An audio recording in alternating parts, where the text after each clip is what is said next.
Good evening. Welcome to the regular meeting of the Temple ISD Board of Trustees held here on July 13, 2026, beginning at 6 p.m. Our first item is to declare quorum, which we do have. Second item is the Pledge of Allegiance. Would everybody please stand and face the American flag. Pledge allegiance to the flag of the United States of America, and to the republic which it stands, one nation, under God, indivisible, with liberty and justice for all. Honor Texas flag, Pledge allegiance to Texas, one state, under God, indivisible. Item three, public comments on agenda items. Anybody signed up tonight? All right, thank you. Item four, superintendent recognition. Hey, friends of Temple ISD Ralph Wilson Youth Club members, we'll need to come out in front of the dais.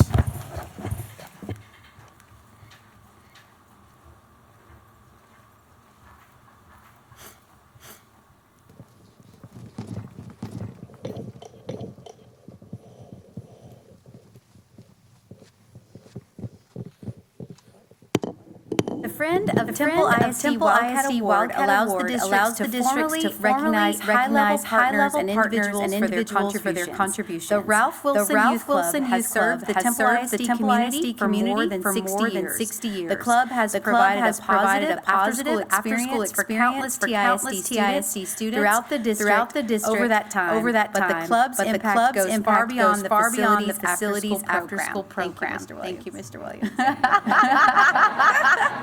Do you want?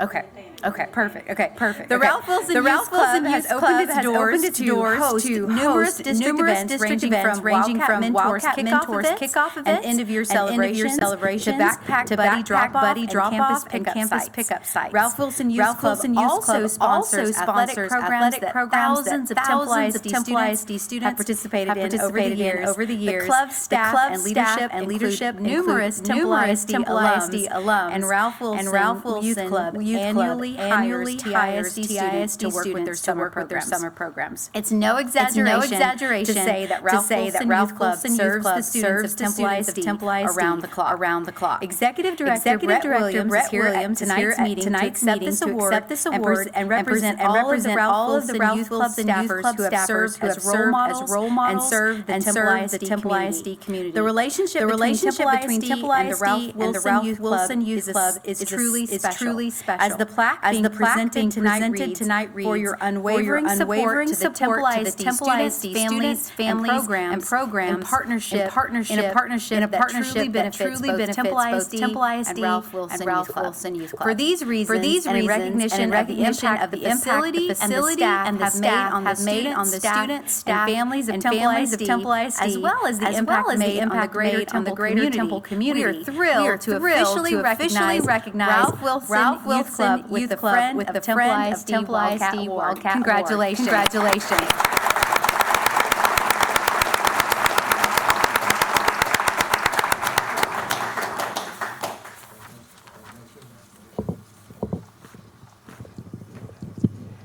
Okay, on behalf of the board, I'd like to say a few words. I've been around a pretty long time. I couldn't remember what year this started, but I remember our original project graduation celebration wasn't at the original building.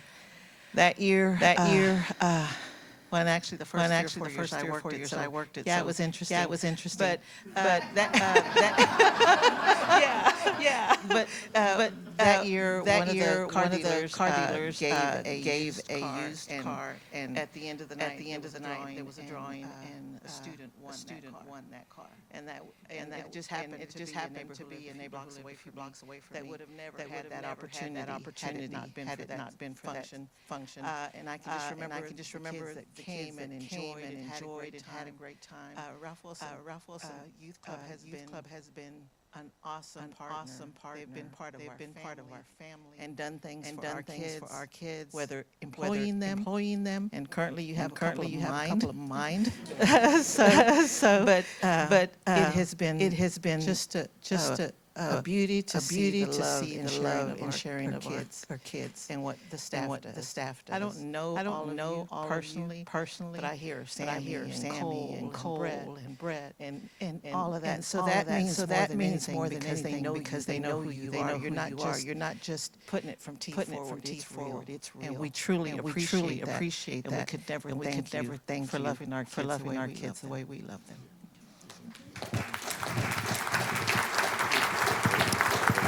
If we can get our board to come forward, I just want to acknowledge our full board is Miss Wilson, Brad Bennett, Bill Digatano, Jason Collier, Dean Winkler, Steve Brishke. If they would come forward, I'm going to ask. It doesn't happen without the staff. We've got to have Sam Jones, who's an absolute institution. Come forward, and Cody Hannon as well. I just want to say this place is an authentic place where kids get to come and learn life. Well, we always tell our parents you can make kid mistakes in a safe environment and grow. And that's what we try to do. So we take a lot of pride in it. We appreciate the partnership. It does not happen without this partnership. So, Mr. President, Dr. Otter, leadership, and we appreciate it. And we can't say we're honored to be here tonight. Thank you.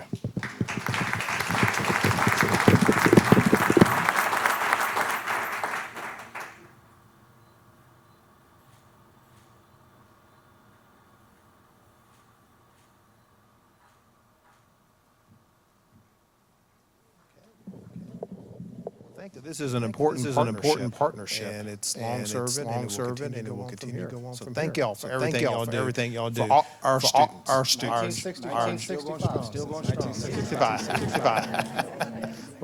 Thank you. Appreciate it.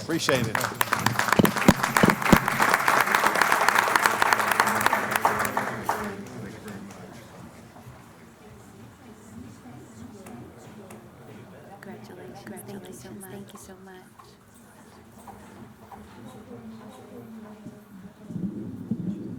Thank y'all so much for being appreciated. No, I didn't write it. But Thank you. We really appreciate your partnership. Yeah, you bet. Thank you. Yes. It's good to see you. I'm sorry.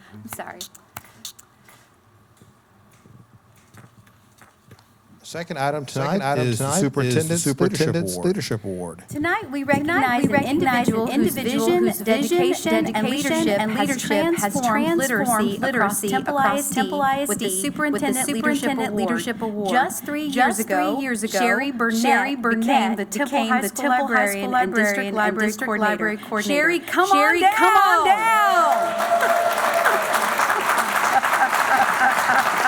We tricked her. She didn't know she was going to be honored tonight. She thought she was showing up to answer questions on library books. You wouldn't come any other way, so. Some of our librarian friends wanted to bring There you go. What's going on? All right, so let me say some nice things about you, Sherry. From the very beginning, she saw libraries not simply as places to house books, but as where curiosity is sparked, creativity is nurtured, and lifelong readers are developed. Through her leadership, excitement for reading has been revitalized at Temple High School, resulting in increased library visits and a significant rise in student books checkouts. Her impact extends beyond the walls of a single library. She has secured numerous education foundation grants that have created extraordinary opportunities for students. These experiences have included author visits, reading competitions, and authentic writing opportunities that inspire students to see themselves as readers and creators. Most recently, she was awarded a grant for an innovative project entitled Voices of Temple. Through this initiative, students in grades 3 through 12 became published authors in Temple ISD's ever student anthology. Her passion for literacy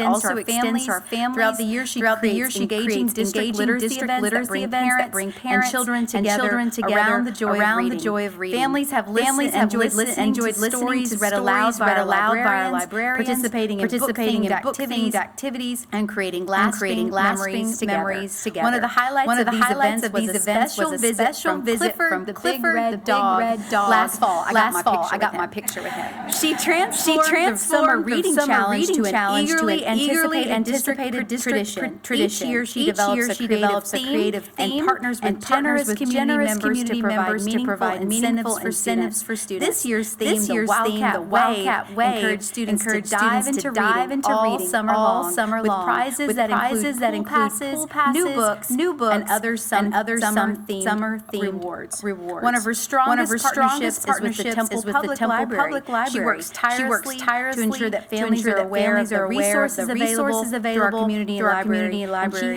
and she helps families obtain library cards. Throughout her leadership, she has empowered our librarians across the district to develop innovative ways to foster literacy on their campuses. Her influence can be seen in the students who are discovering a love of reading and finding their voices as writers. Because of her passion, creativity, and relentless commitment to excellence, literacy in Temple ISD is no longer simply an initiative. It's a thriving culture that reaches students, families, educators, and our entire community. Please join me in honoring a champion for literacy by presenting the Superintendent's Leadership Award to Miss Sherry Burnett.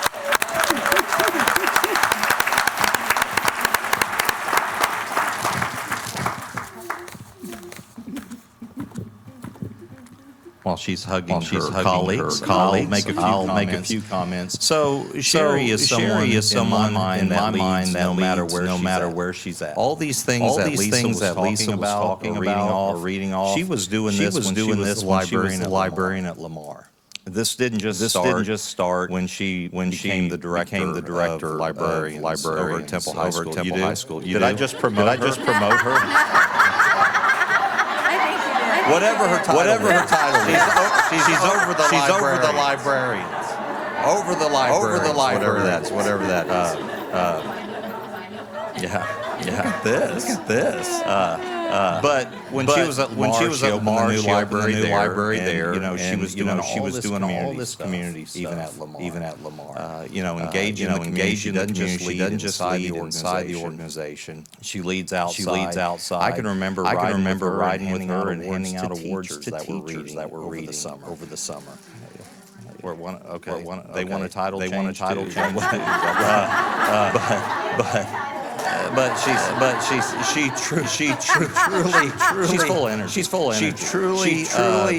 She really is the catalyst for sparking literacy and reading all throughout the community. She's a graduate of Temple. She pours her heart and soul into this community in the school district. And it was really easy when it comes to we do this once a year, superintendent, maybe twice a year. But it was really easy to give to her. I don't think she would have showed up here unless we surprised her, because she is very humble at heart, and we just appreciate we really do. And I know that you do so much. Sometimes you send these emails inviting everybody.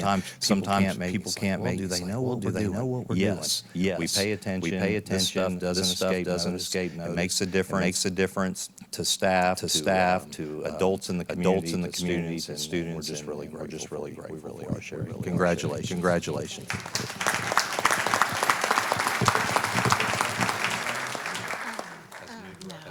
Yes. As the new director, I'm going to make my salary. No, you have it. All right.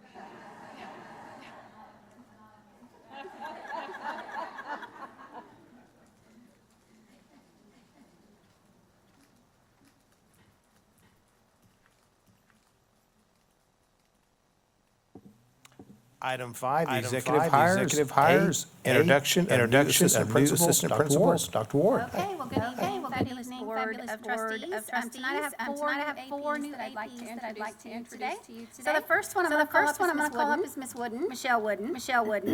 And Michelle is coming from Beta Academy in Houston area, not Houston ISD. And she has her spouse here tonight. So would you mind introducing him? My husband Ronnie, and my son Justin, and his fiance Kayla. Yeah, awesome. Yeah. So she is going to be the new assistant principal at Scott Elementary. I just want to take this opportunity to thank Dr. Adams and your team for trusting me to serve Temple and Ms. Williams for trusting me to lead the heart of service alongside you. I'm very excited to be here. Good job.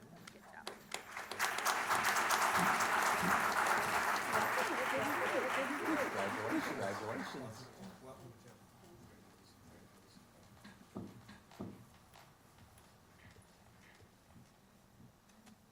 Okay, next we have Dr. Brian Hernandez.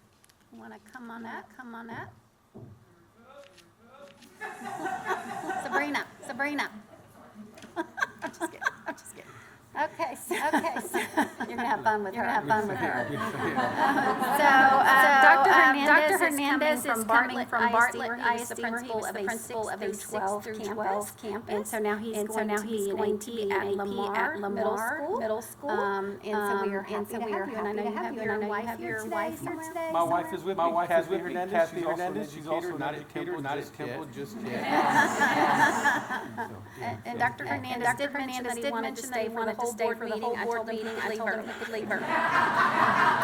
And again, thank you for having me, Dr. Ott. Appreciate you guys being able to serve our community. Looking forward to it. Thank you. All right.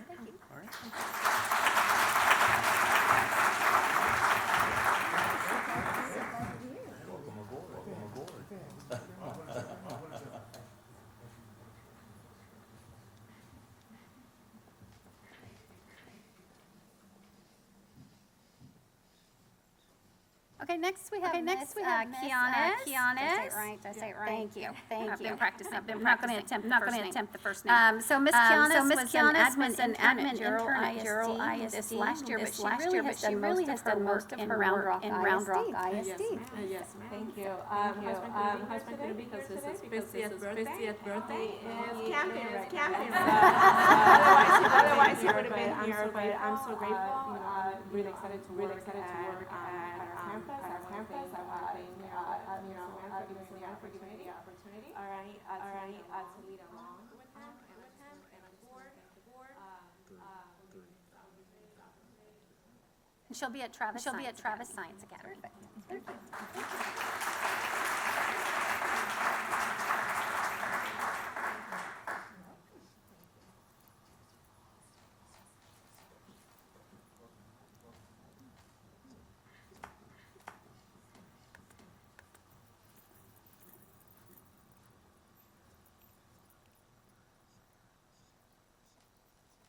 Then we have Miss Canales, who probably can rival Sabrina's energy. I would think. But she is going to be a new assistant principal at Temple High School. She is coming from Belton as an AP at one of their middles. So we are happy to have someone from the red side.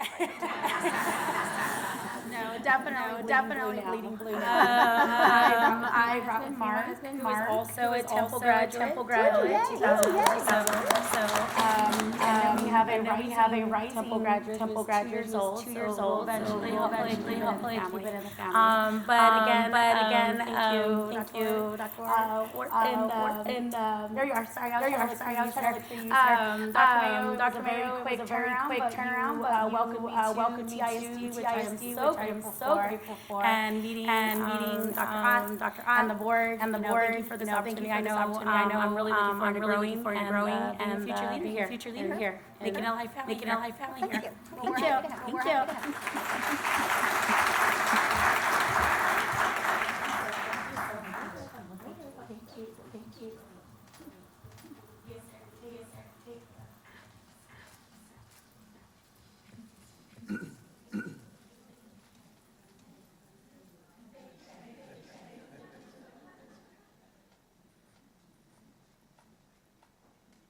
All right. Item 6, Board President's Report. A, City of Temple, East Downs Neighborhood Presentation. Welcome, Christina. Good afternoon, And this is no reflection on you. Is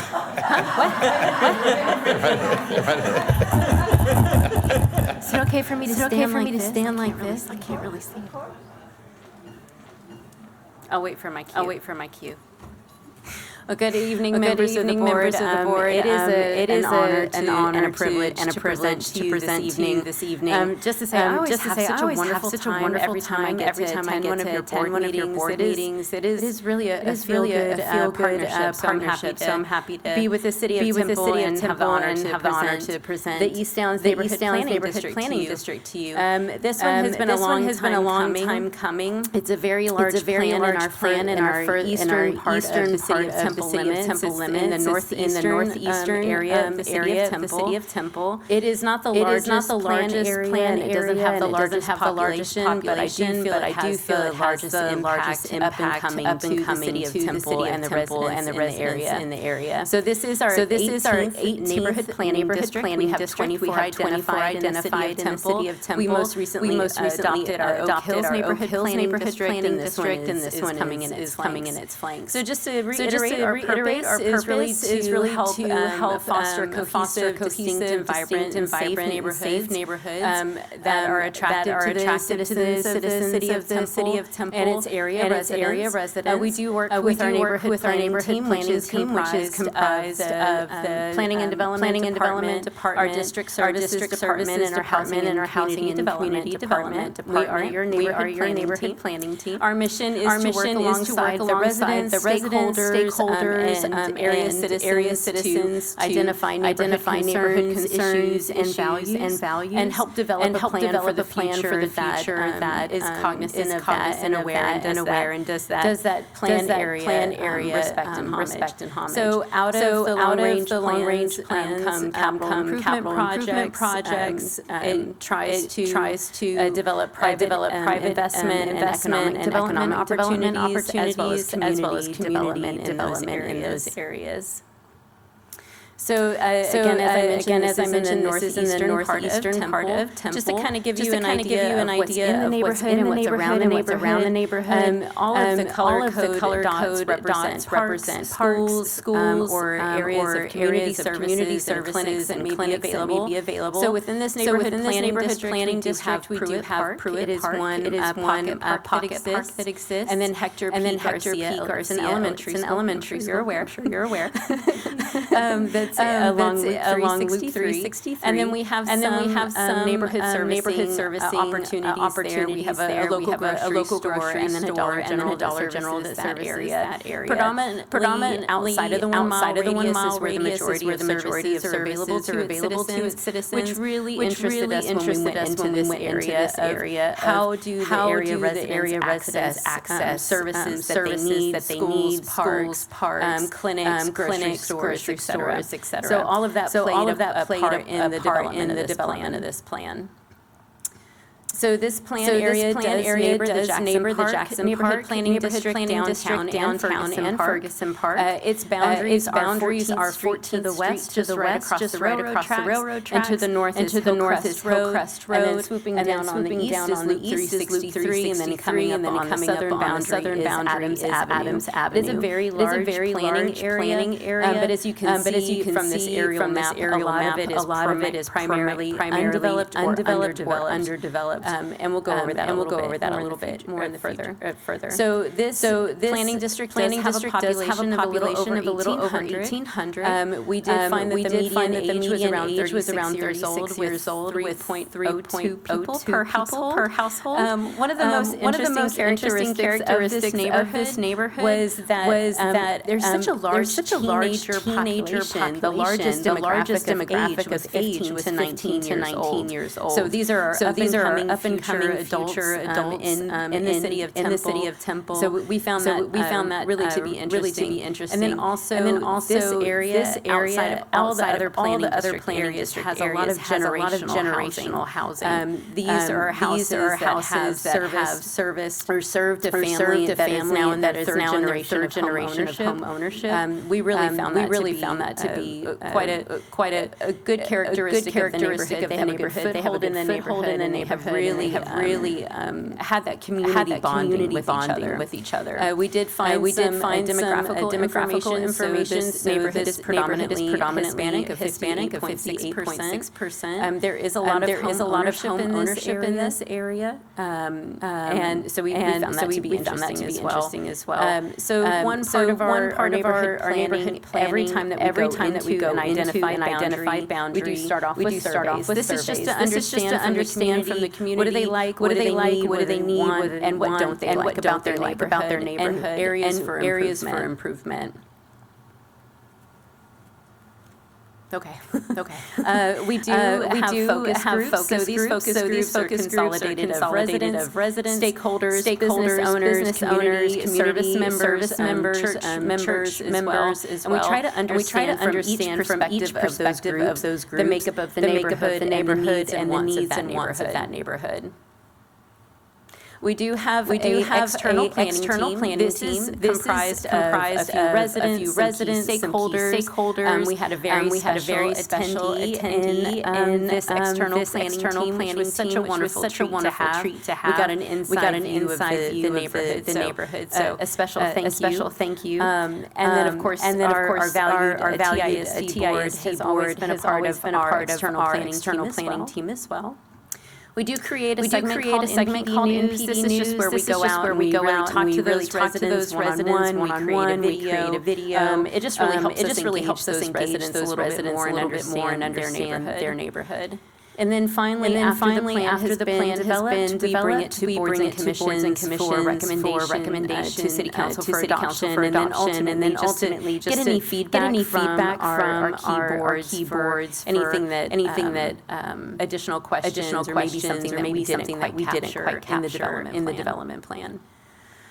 So the aerial photo that I showed you earlier that it showed that it was primarily underdeveloped is primarily because the East Downs neighborhood, the zoning district is primarily agricultural land. So this character is a bit rural, undeveloped. It might have cattle grazing land, farmland, something to that nature. So in the southwestern part is our oldest part of the neighborhood. This was developed in the late 1800s primarily served as workforce housing to the railroad communities. And then along Adams Avenue, we have a lot of commercial, and we do have some existing single-family homes that are still there that are redeveloping. Some of them still have a foothold. But this is a basic makeup of what's in the East Downs neighborhood. I did have a question. You talked about redeveloping some time ago. I guess maybe 3 or 4 months ago. The city was in the throes of coming up with those infill standards. Are those active now? Are they still in the proposal stage? Yes, sir. City Council formally adopted those on March 5th. So those are now active, and it was such an exciting program. Grateful to have been able to bring that to your board. And actually some of that neighborhood conservation overlay is within the East Downs neighborhood district. So as these areas develop and redevelop, they have to develop with higher standards, if you will, just to pay homage to already developed character that's in these neighborhoods. So East Downs is a little special just because it is pretty distinct. Some late 1800 developed homes, some new development that you see along the loop, and then some upcoming development that's about to happen, and then you do have a lot of homestead rural agricultural land that is still on the north and in the central part of the district. So we've got some. It's very diverse. That also helped us plan for the future as well. Our sidewalk analysis, which is part of every plan, you can tell that there's not really a lot of sidewalk connectivity, which we noticed when we saw a lot of individuals walking in the middle of the road. There are not sidewalks for them to walk on. That's a big focal point of this plan as well. You can see there are some sidewalks and then newer developed subdivisions, and we just have a plan for more pedestrian access as the plan area develops and redevelops. We did identify a lot of opportunities as well as a few constraints. There are a lot of dead end streets, which I'm sure a lot of your bus drivers know. It's very hard and challenging for those buses to turn around, to find access points. I know solid waste trucks, big vehicles all have to get a little creative in their turnarounds. So we are proposing some additional connectivity to help that traffic flow properly throughout the neighborhood, as well as pedestrian connectivity, just to help individuals get from point A to point B, whether by vehicle or on foot. Is that like on the capital plan been proposed to the city for future projects? Yes, so some of the, I'll go over some of the projects, and those are identified capital improvement projects. They have not identified funding at this time, but we do have opinions of probable cost for those. So in the event that our council does award one of those projects, we'll be able to move forward with a clear understanding of what it takes. Very good question. Thank you so much for asking. So we did identify a couple of opportunities. So Adams Avenue, if anybody's driven down it lately, it's a big wide road, speeding cars, and there's a part where people are trying to get across. There's not really a safe landing spot, and there's not good pedestrian crossing. So we are requesting and looking at some ideas, some additional traffic signaling, just letting vehicles know that there's pedestrian crossing, creating a landscape, which is a safe landing pad for individuals trying to cross the road. They're not really playing Frogger as much. Truth be told. So that's a really good concept for Adams Avenue, and it also just helps create a sense of place and a sense of space for travelers that are entering into the area. That's a state highway. I guess state funds could be available for that. We would have to request, yes, sir, and then request permission to do that. But at least the conceptualization is there, showing that it's an opportunity. We've had a really good relationship with TXDOT, so I would hope that that would be continued in the event that that came to fruition. Thanks. Pruitt Park is currently the only neighborhood park in the area. It did get an equipment upgrade a couple of years ago, which was a lovely, wonderful addition for individuals that know about it. But there is an opportunity to have some trail connectivity, just to give some more recreational activity to the residents that are in that would like to visit. And it just takes advantage of an encore easement. You can't build anything under those, but you can definitely have some trail access or recreational activities under them. So this busy map is a road and trail network map. I won't spend too much time on it. I did bring forward a couple of slides for road connectivity that I felt might be important to the board. Really talking about pedestrian access.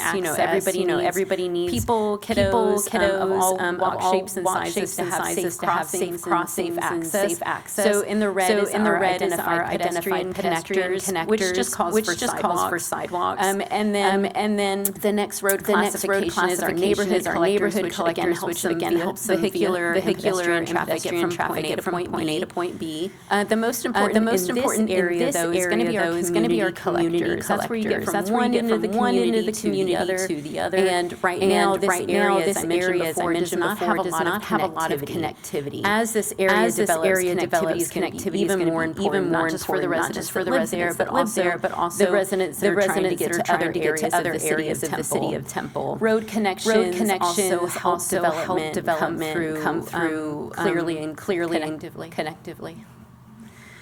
So the biggest one that I put on here is Adams Avenue. It is a major arterial. We are looking for that arterial road network to re-envision it a little bit, get some more pedestrian access so people can enter. It is a gateway into the city of Temple. So we'd really like to see that come in with some median landscaping and pedestrian access on the sides of it, as well as a little bit of landscaping is always a nice touch. Sorry. Not always sure where to point.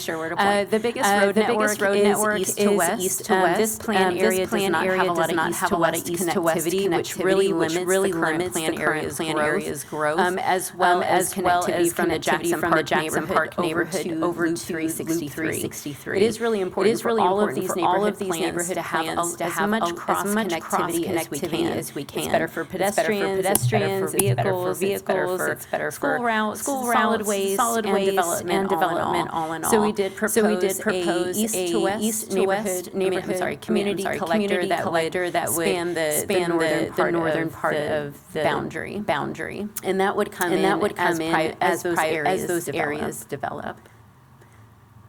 And then last but not least is our pedestrian connectors. We have a lot of limited right of way in these older areas. So where that right of way is limited, at least a minimum of a 4-foot sidewalk just to get people off the street and on the sidewalk, and then a small planting just to delineate pedestrians from the vehicles where we can. So our enhancement focus map. So earlier I showed you a zoning map that was predominantly agricultural and rural land. However, our future development plan, as the city of Temple develops, we have to have a plan of action, and also to be aware of how are these areas developing in the future. So East Downs is predominantly residential. As these areas develop, we do see them continuing in a residential nature. So we've identified a couple of areas to the north of Williams Creek is what we're classifying as the new residential, and then to the south of Williams Creek is the neighborhood conservation area. That's where you're going to find that neighborhood conservation overlay that was just formally adopted, where it's applicable. We want it to have that grid look and feel to be comparable to the existing neighborhood that's in that southwestern boundary. And then the pinks that you see, those are for our neighborhood where we identify just a mix of uses along boundary areas, and then red is our commercial edge. So just to get into that a little bit, we have some neighborhood conservation. So this is that residential infill, and this is just nestled a little south of the creek. So when this area develops, we'd like to see a good community collector, which also is connected to a neighborhood collector. Again, this is really good for access, pedestrian access, and then it also calls for housing development in that area. And that housing development, this is just an example. You may remember it from the Love Where You Build series. But this is just an example of what infill development looks like to the city and to the area. So you've got parking on the side, you've got a good sidewalk where pedestrians can access, and then of course rear parking if available, and then porches just for access, for viewing, and just to get people out front of their homes. So the new neighborhood, we do have a lot of development that's coming to the northeast side of the East Downs area. This follows your typical subdivision pattern. However, as these agricultural lands start to rezone, we would like to see them in more of a conservation development. So that just looks like a little bit larger. So estate land. You might have 1 acre lots or half-acre. You're not going to have your 50 by 100 square foot lots that you see in some of the newer subdivisions. We'd really like to see an embrace of those agricultural uses. Be kind to your neighbors as you develop. So that's when we talk about the new neighborhood and conservation subdivisions. That's really what we're looking to see in those areas. Okay. The neighborhood mixed use. So what you're going to see is this is on the southeastern part of the planning district. This is a gateway into the city of Temple. It's really important to capitalize on that, just not for the look of it though, but also for uses and for the feel. We're trying to embrace everything into this gateway, this community or this neighborhood center. So we envision that as you've got commercial development, bigger commercial development, you can have a large landing of a grocery store and some retail. That's really what you want at the gateway of your city. And then you also need a mix of housing to help support that commercial development. That mix of housing can look like some of your higher density housing, such as multifamily. But it should also transition, especially when we're neighboring an elementary school and single-family residential. So we do have a mix of some multifamily that breaks down in density, and then it kind of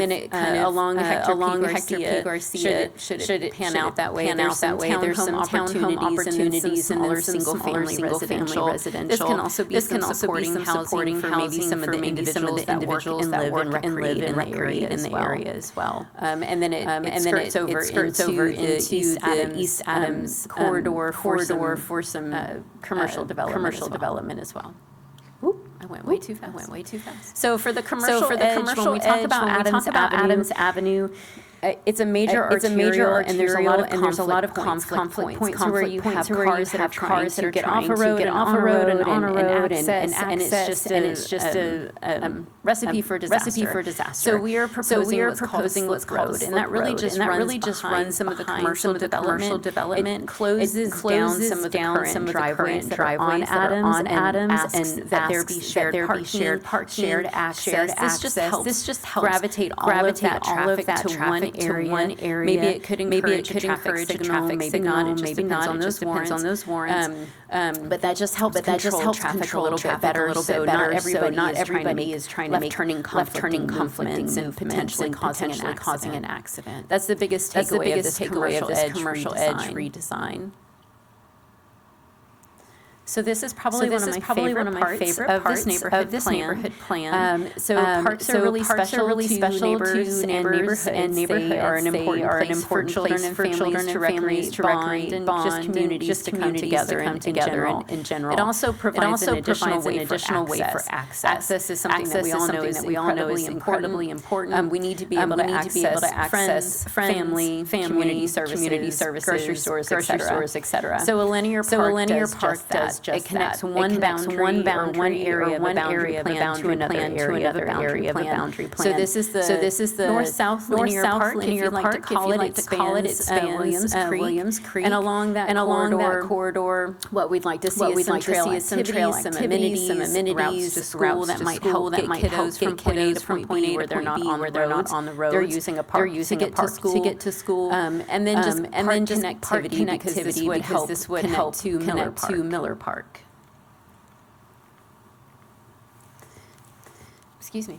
And then last but not least, identity is really important to every neighborhood. East Downs is no different. This neighborhood plan really put their heart into this identification. So we really wanted to just show the sun is rising on the east, and the downs with the hills. It was really a nice touch for this plan. So we did come up with some neighborhood identification. And then, Mr. Posey, I know you were speaking about the plan area. So this is the kind of full big picture, if you will. We're talking about capital improvement projects, as well as development that we see, and kind of what the future could look like. So the number ones are potential capital improvement projects. So as the staff reviews which capital improvement projects could potentially move forward. They're all scored and rated, and then we present the best that we have to our city council, and then they are able to make a decision on what capital improvement get funding for the year, and if any of these might make the cut. So we do have quite a few proposed. I think this is the most capital projects I have seen in a neighborhood plan. So it's really good stuff to see. Yes, absolutely. Yes, absolutely. This was a really important area to move into. We saw a lot of the development coming, and we knew that this area just needed attention sooner rather than later. So we were able to move into this area and help develop a plan. And that concludes my presentation. I'm happy to answer any questions should you have any. Thank you, board members. Any questions?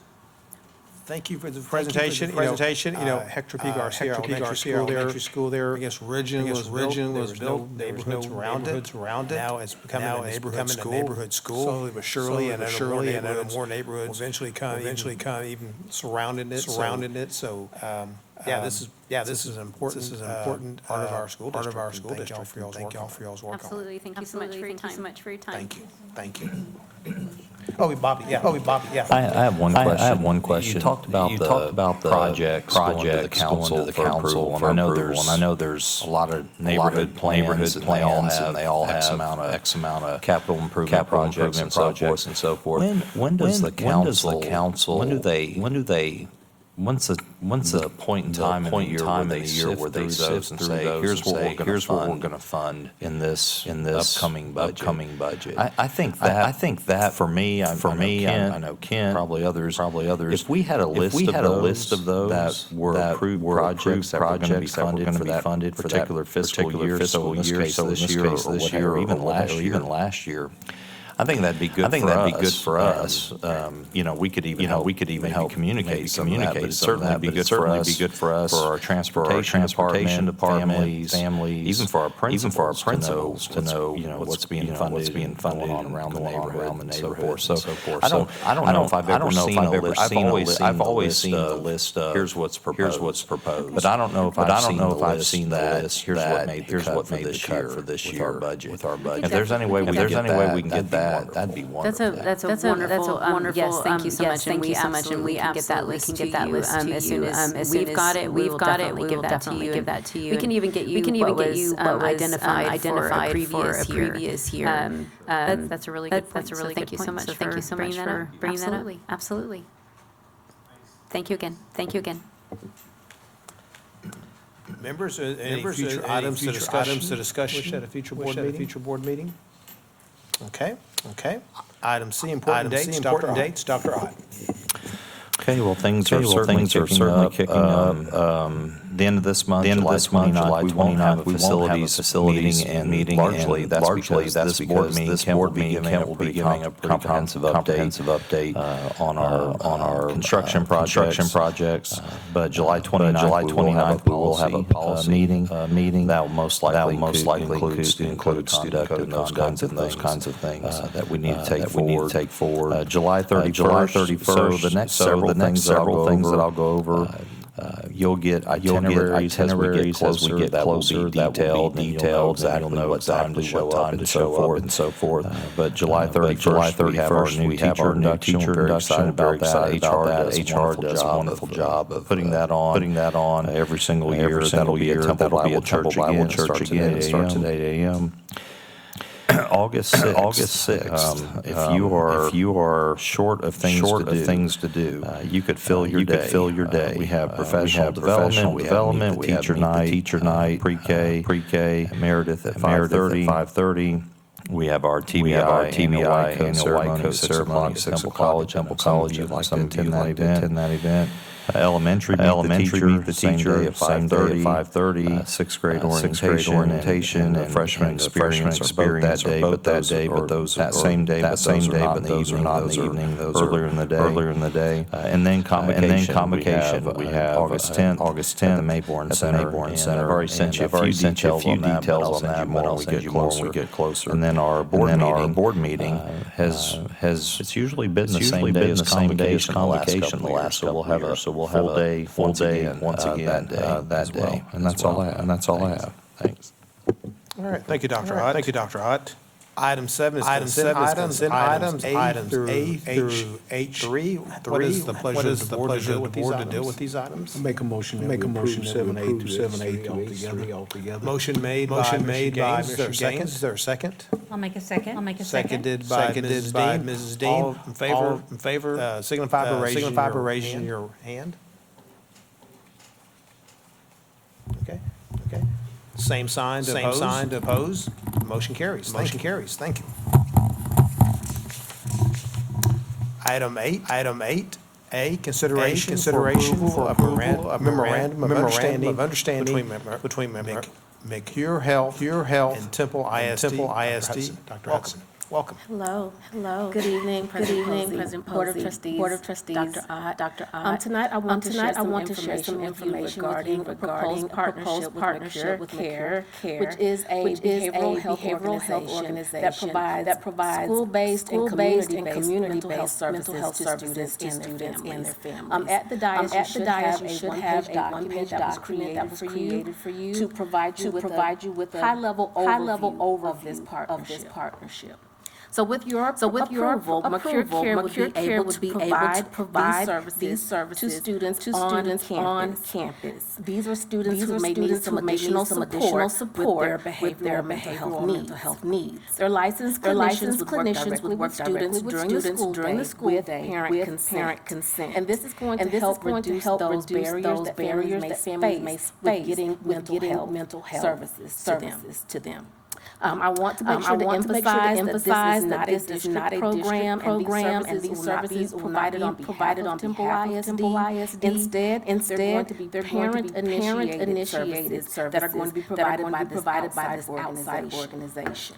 Parents can initiate the referral, or students may be referred by campus staff when there's a concern about social, emotional, or behavioral well-being. And once this referral is made, McCure takes the lead. They work directly with the family to gain consent. They determine eligibility of the family or the student. They complete the intake process, and then they coordinate the services. All of this is done while partnering closely with the campus counselor for that on-site support.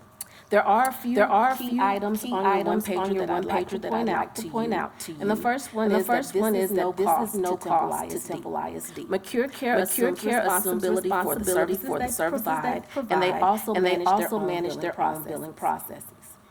Next, I stated before that parent is required. So participation in any programming with Care is completely voluntary, and there's no student information that will be shared without the appropriate authorizations. Third, our Temple ISD maintains full control over campus access, and so we want to make sure that the services that are provided are going to minimize any disruption to instructional time. McCure Care has listed as saying that they do not want to interrupt instructional opportunities for students. They want to be able to work with campus to provide the support that students need. And finally, McCure Care staff are all required to meet extensive safety and compliance standards, including background screenings, insurance requirements, and adherence to our district expectations for campus conduct and safety. So essentially, this partnership be able to provide an additional layer of support to our students and our families who choose to access these behavioral health services. I think it's a really great opportunity for us to really provide support to those students with the highest needs. And I'm happy to answer any questions that you may have. I see what you said, there's no cost to TISD, but is there any cost to the parents, anything? When they do the referral process and they determine the eligibility, there may be insurance or Medicaid or those types of things. Yes, sir. Members, any questions? Oh, Dr. This is all campuses. This is all campus, faithful to all campuses. All right. This does require approval. I'll move for approval.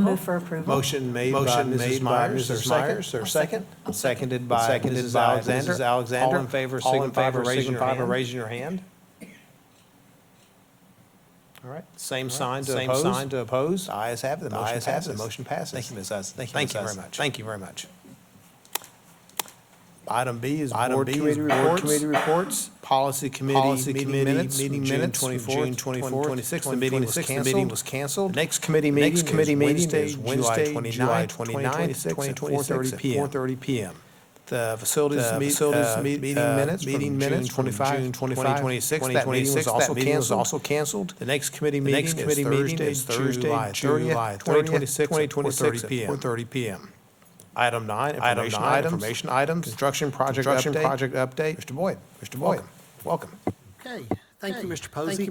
I'm excited to be able to give you an update tonight and show you how things have been going. It's been a busy summer, and so we want to show you where we are, some completed projects, some other projects that are well underway, and some that'll be completed between now and the start of school. So those are ones, obviously, they're tight schedules.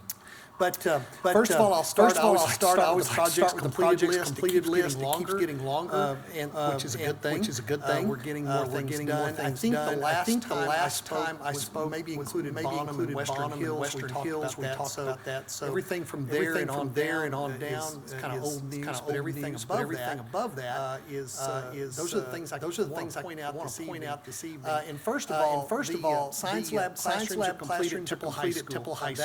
That addition is a significant addition. It represents a tremendous improvement for our kids and for our staff. This will allow us to vacate some classrooms on the second floor that are rooms that were made into makeshift science rooms over the last few years. This will be a first-rate location. These are the additions. Yes, sir. The completion of these science labs, does that put us in a position where all science labs at the high school are now at the current standard? Yes, sir. Yes. First of all, we have them all located. The majority of them located out here in this area. We have some also in the ninth grade center. But everything is now up to standard and above standard, if you will. So this again, significant improvement. Rooms have all been completed. Ready to welcome students to that. These are just pictures of what that looks like. Obviously, all new casework, all new equipment, everything state of the art. And so we're ready to start serving kids in those areas in August. Moving ahead, this picture of a roof. The auditorium roof replacement is complete. We replaced through the bond. We were able to complete the replacement of all of our roofs with TPO roofing, which is like the white roofing material that you see in this picture. This sustained pretty bad damage 2 years ago in the storm. We've got some. This was the worst one. Insurance agreed. We came upon an agreement with this. So we went ahead and replaced that. That's a large roof and it's a complicated one because it so much over the auditorium. But we've still got some other areas, not all over the district, but there are pieces and places where we've got roofs that need attention. We're still working with the insurance 2 years later on some of that, but we're hoping to get that resolved pretty quickly. And then when we get our final settlement, we'll be able to start attacking those with the highest location first. But again,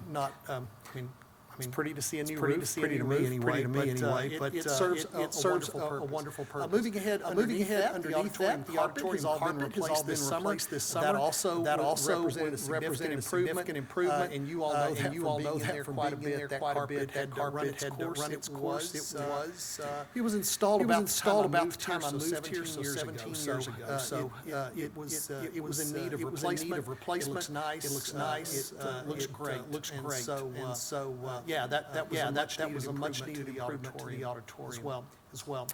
Okay, moving on. Talk about an improved classroom furniture replacement high school as well. As you all know, this was a significant investment using bond and general operating funds to do what we needed to do at high school. These are a couple examples of the classroom. Couple of classrooms with all new equipment. It looks nice. Uniform. It's new.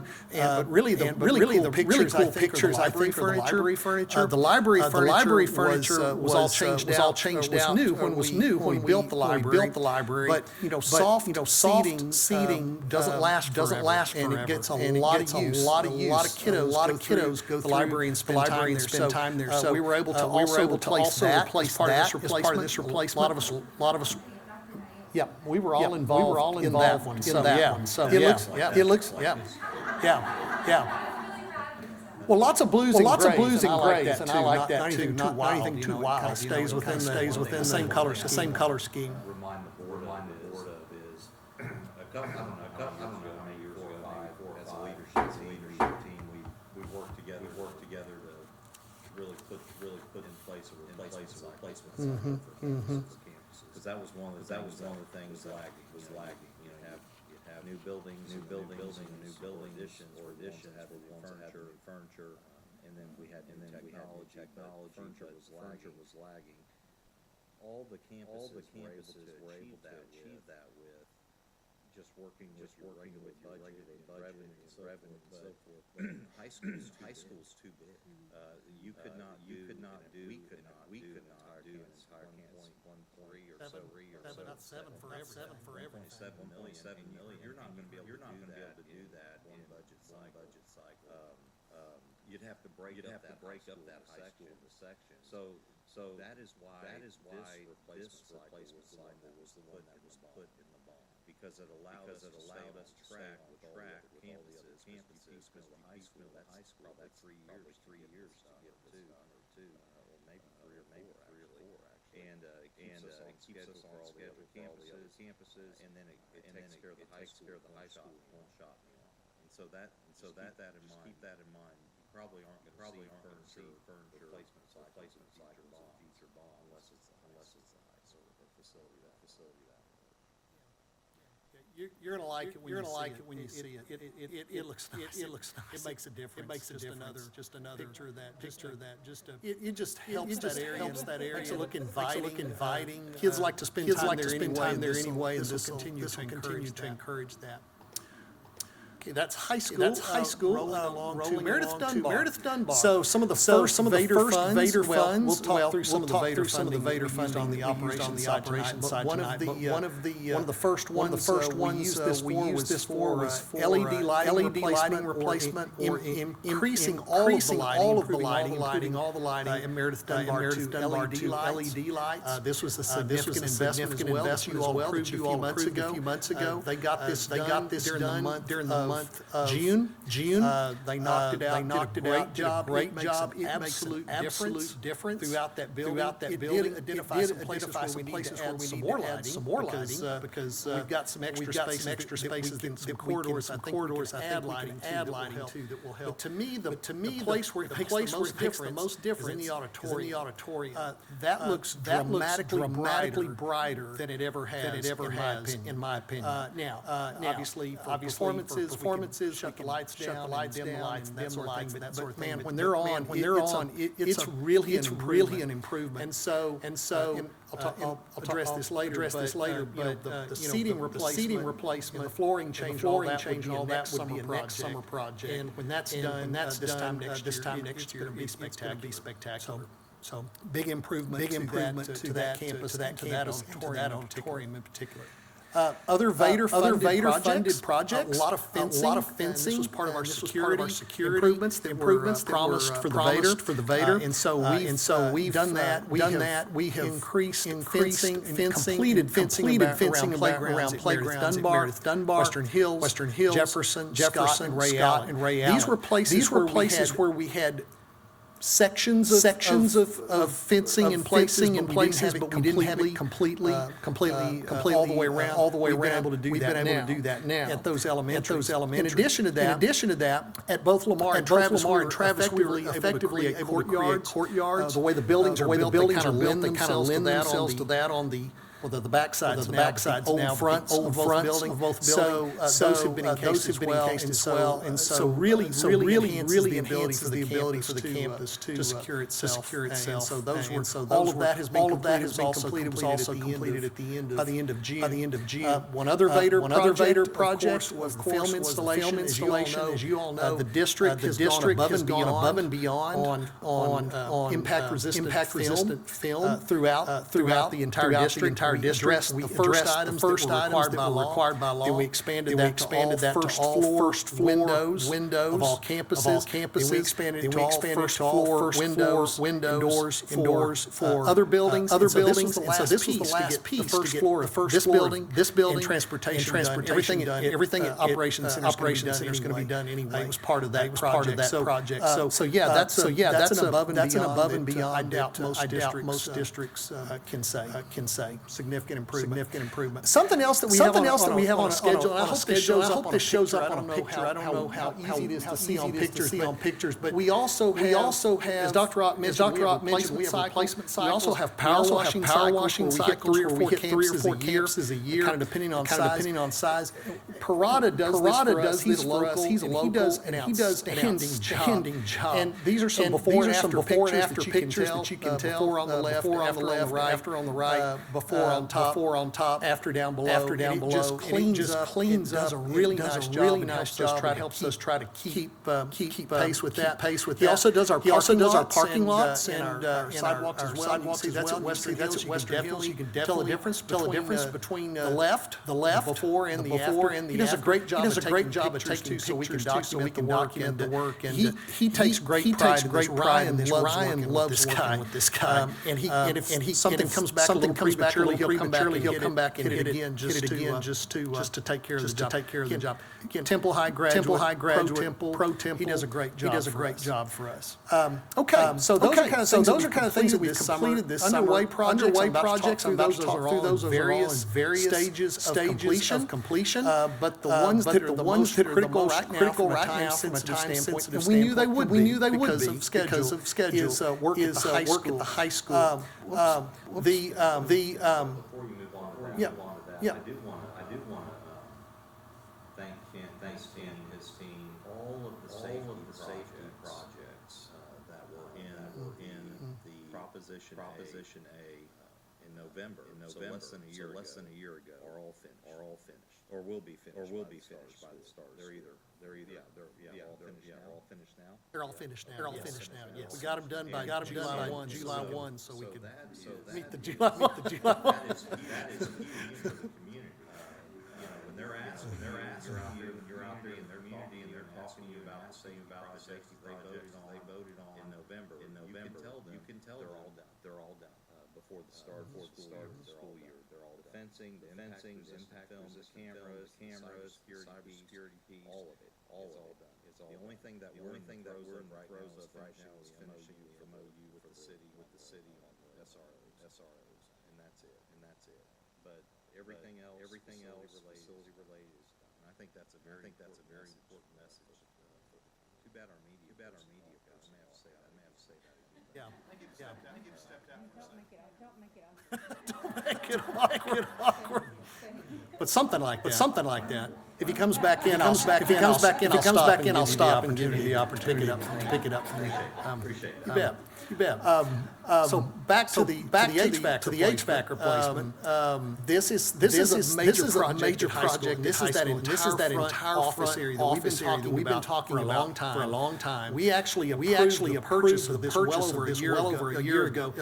We'd originally planned to do it out of last summer. We didn't have the runway for it because this is a time-consuming, complicated project. And we also wanted to use some of current bond money for this as well. So this is a combination of where the funds from this came from. But this is significant. It's replacing everything, and it will make a huge difference. So we wanted to give ourselves plenty of runway.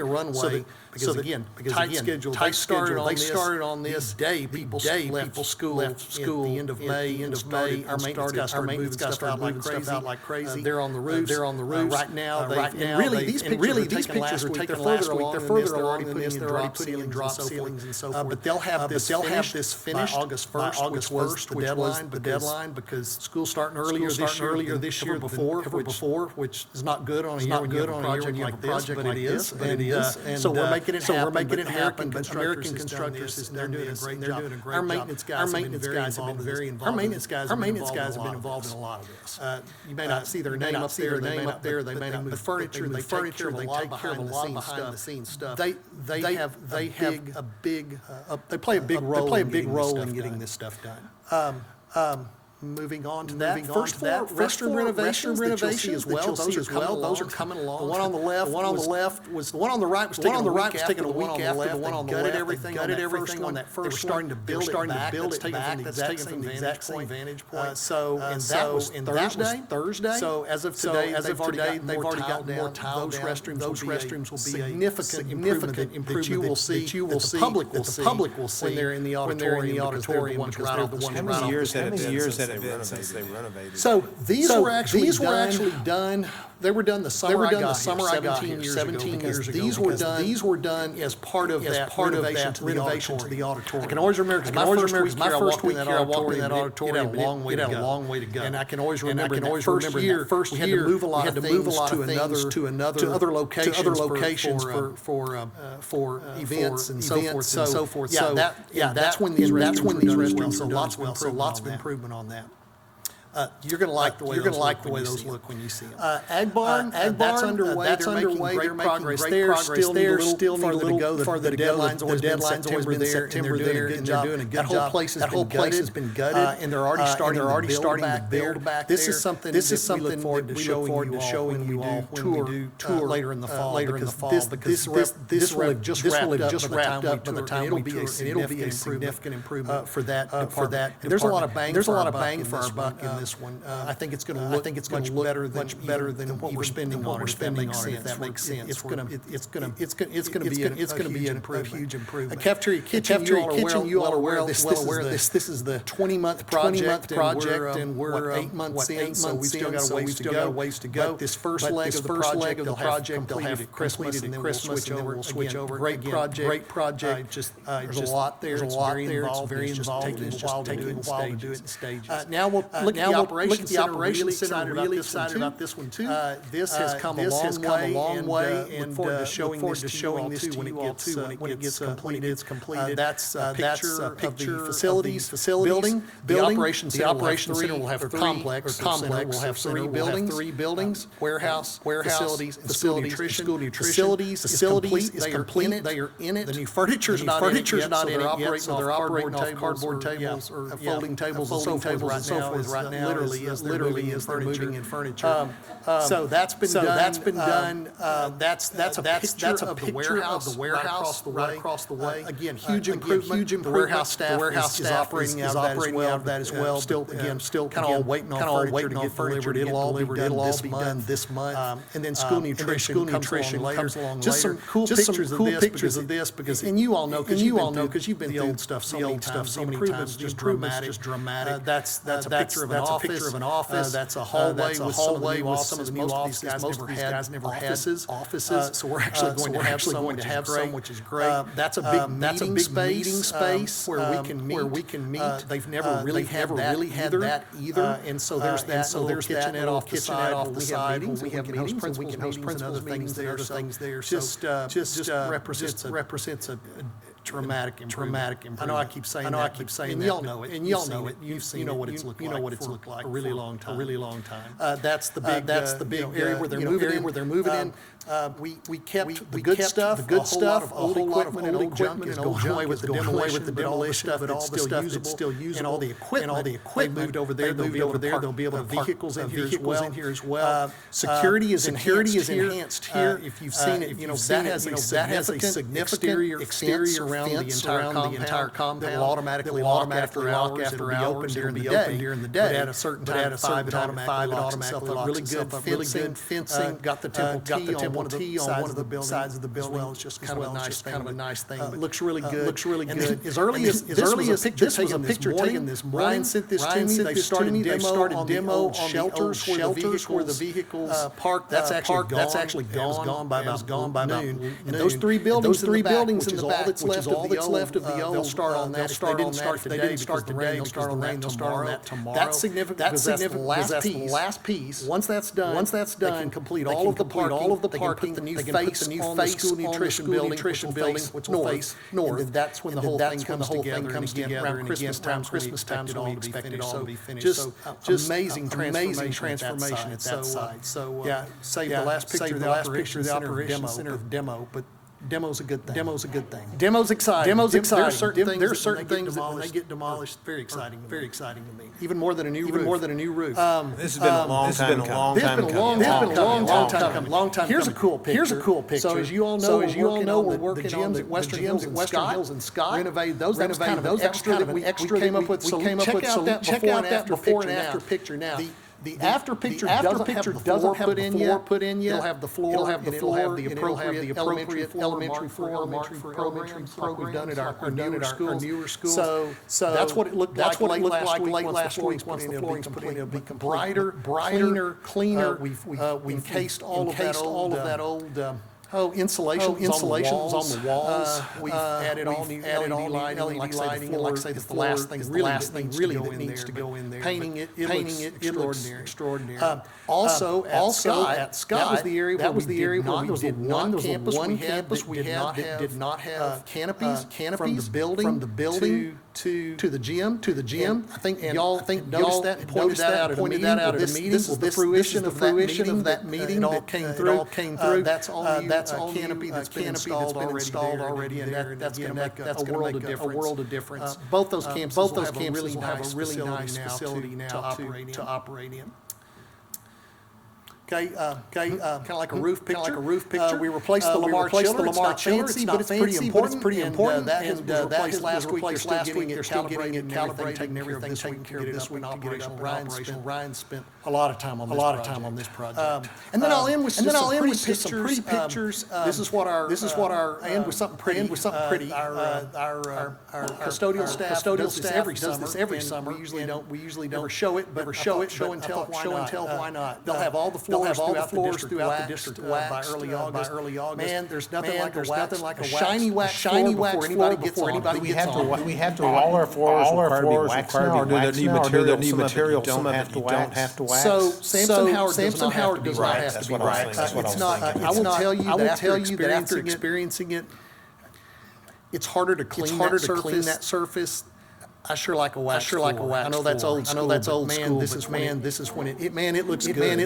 It is a little more work, but it looks really nice. So we have that. We've got some tile in some places. We've got tile in other buildings. But I would say, yeah, of our academic campuses, 95% of what's there is tile. Anyway, when you get them, and it just shines. These are all four different campuses where I just randomly took pictures. But good stuff, and it'll all be ready also for people to come back in August. High school's the only one that we're not going to get everything waxed. Because that whole student center area is, until we get it's a train wreck. It's going to be because all of our equipment staged out there for the restroom, all the HVAC replacement. That's one we'll get it clean. That'll be the best we can do. We'll come back wax. We just don't have the time. And finally, Meredith Dunbar. I mentioned that earlier. Chosen the seating. We have to abate that flooring. There's asbestos under there, so we can't just take the seats out and replace it. We're going to need a runway on that for asbestos removal. Sometime school's out, and then we'll be able to get the seating installed. Those original pretty close to the original. They're original. All right, so that's been a while. It's been a while. We will have larger seats, which the capacity goes down a little bit. That's okay. They will be more comfortable. They will be padded. They will be softer. that's going to look really good. We'll come to you with requesting approval for the purchase of that in the not too distant future. And then finally, transportation is really the only other piece, and that's just been put off because we've had so many other things. But again, we'll add on to that building and remove those two portables. That's also something that we'll bring you pricing in the fall to approve on that. To improve on that. Bond 2025, real quick. Where are we on that already? We've selected architects, we've instructed management teams. We've assigned those. We're developing contracts right now with architects. We've already started our planning meetings with Garcia for the Garcia project, the high school classroom addition project, and the high school gymnasium projects. And so Steve both involved in those meetings, and along with Ryan and I. And so we'll continue to work on that. Those are the first ones to get out of the gate. We need to get moving on those. Those are our most critical ones to get moving, partly for rezoning and partly just for capacity purposes. So those are the ones we're really focused on getting them going before we hit the other ones. And finally, furniture replacement and some other infrastructure have already occurred. So we're already working on the new bond money. Any questions?